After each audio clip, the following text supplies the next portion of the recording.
Apple Spiced Muffins.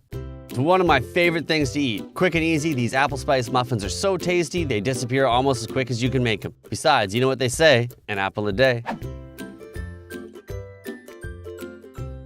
Preheat your oven to 350 degrees Fahrenheit.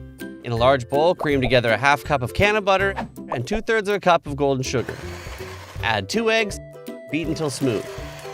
Blend in 1 teaspoon of cinnamon, 1 teaspoon of ground allspice, 2 teaspoons of baking powder, and a half teaspoon of baking soda. Mix in 1 cup of flour and a half cup of applesauce.